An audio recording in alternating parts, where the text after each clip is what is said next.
There was a time when being yourself wasn't a decision. It wasn't something you had to defend, explain, or brand. It was simply how you existed in the world. But slowly, almost invisibly, that changed. Today, authenticity is no longer a default. State's a performance. And most people don't even realize when they stopped living and started acting. At first, the shift felt harmless. People learned to curate themselves, to present their best sides, to smooth out rough edges, to hide what didn't translate well. Over time, this self-editing stopped being occasional and became constant. Identity turned into something adjustable, something optimized for reaction rather than truth. The result is a world full of people who are constantly on, yet deeply disconnected from themselves. Performance culture didn't begin with social media, but social media perfected it. Platforms didn't just give people a stage, they rewarded certain versions of the self. Expressive, but not too raw. Confident, but not threatening. Unique, but still familiar. Over time, people learned which traits were applauded and which were ignored or punished. And so, they adapted. But performance isn't limited to screens. It spills into everyday life. Conversations become rehearsed. Opinions become calculated. Vulnerability becomes selective. People don't ask themselves, is this true for me? They ask, how will this be received? That subtle shift is where authenticity begins to die.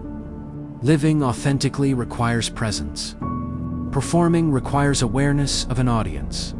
When you're constantly aware of how you're being perceived, you stop inhabiting your experience fully.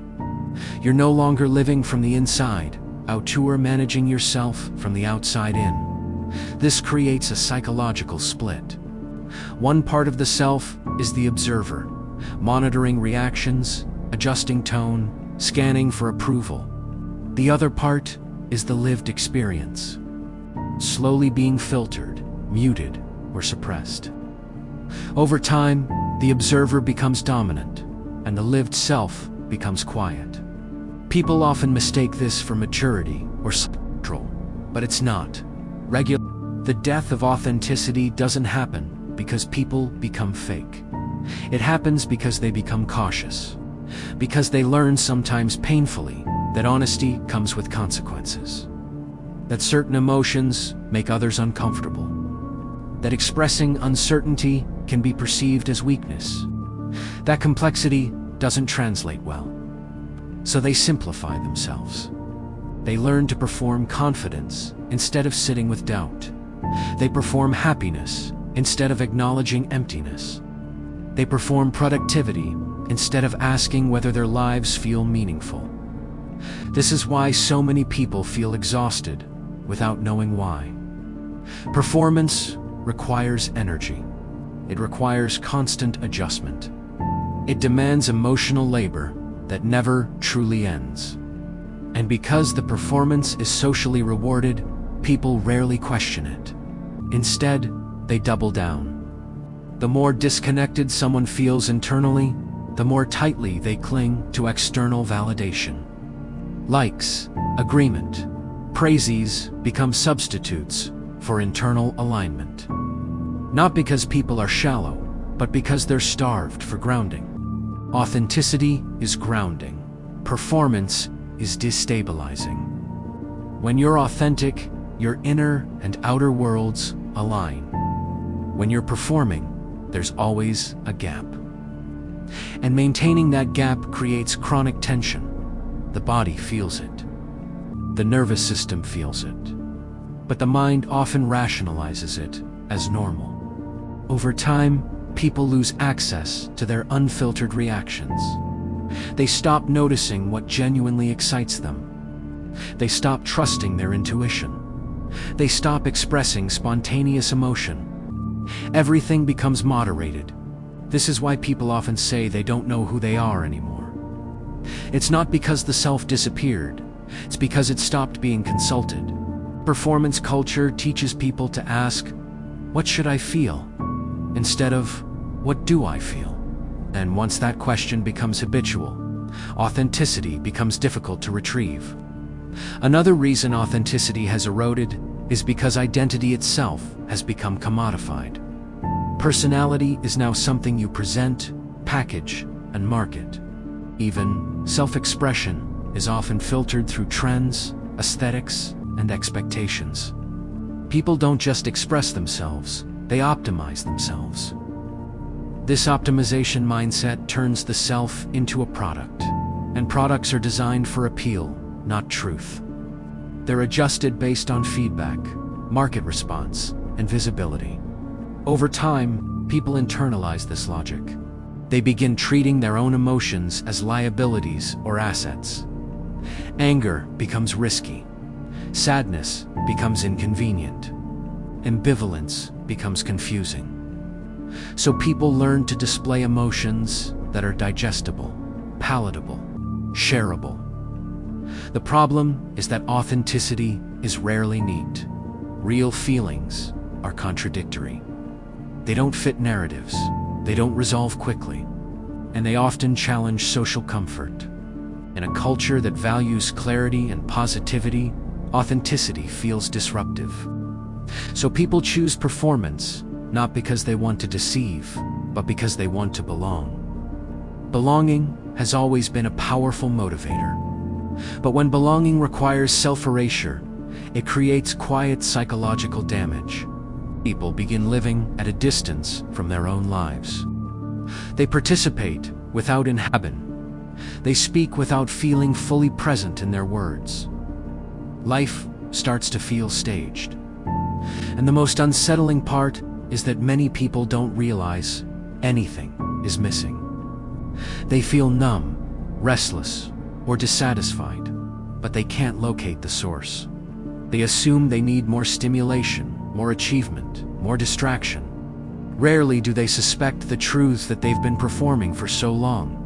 They no longer remember what it feels like to simply be. The longer performance replaces presence, the harder it becomes to stop. Not because authenticity is gone, but because returning to it feels risky. Once someone has built an identity around being perceived a certain way, stepping out of that role can feel like social death.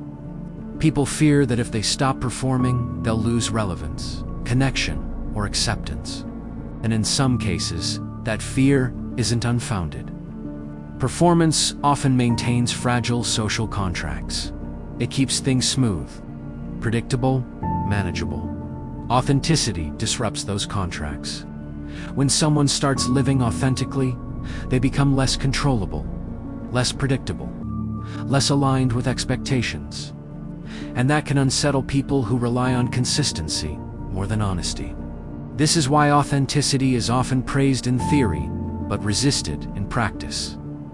People admire it from a distance, but struggle to tolerate it up close. Realness introduces friction. It forces emotional honesty. It removes the buffer of performance, and many relationships are built on that buffer. Another reason authenticity feels dangerous is because it requires emotional ownership.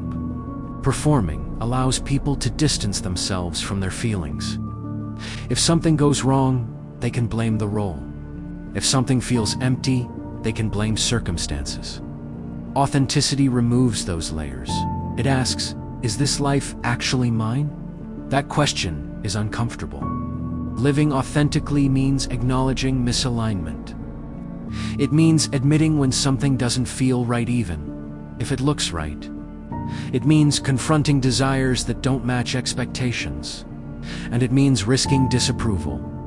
Performance protects people from those confrontations. It offers a script, a way to move through life without stopping too often. But the cost is depth. Without authenticity, relationships become transactional. Conversations stay surface level. Emotional intimacy erodes. People share experiences, but not presence. They connect, but don't feel known. This creates a strange loneliness, one that exists even in crowded spaces, even in relationships. even in success. People are surrounded, yet isolated from themselves.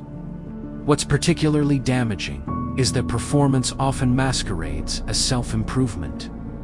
People believe they're becoming better versions of themselves, when in reality, they're becoming more polished versions of what's expected. True growth involves integration, bringing hidden parts of the self into awareness. Performance does the opposite. It hides anything that doesn't align with the image. Over time, this creates internal fragmentation. Parts of the self go unexpressed. Needs go unmet. Emotions go unprocessed. And the body begins to carry what the mind avoids. Burnout, anxiety, and numbness often follow not because life is too hard, but because it's being lived from a distance. The death of authenticity isn't loud. It doesn't announce itself. It happens gradually, through small compromises, through silence instead of honesty, through agreement instead of truth, through choosing what's acceptable over what's real. And the tragedy is that many people sense something is wrong, but they misinterpret the signal. They think they need to reinvent themselves, when what they actually need is to return to themselves. Authenticity doesn't mean oversharing or rejecting social awareness. It means internal alignment. It means allowing your inner experience to inform your outer expression without constant censorship.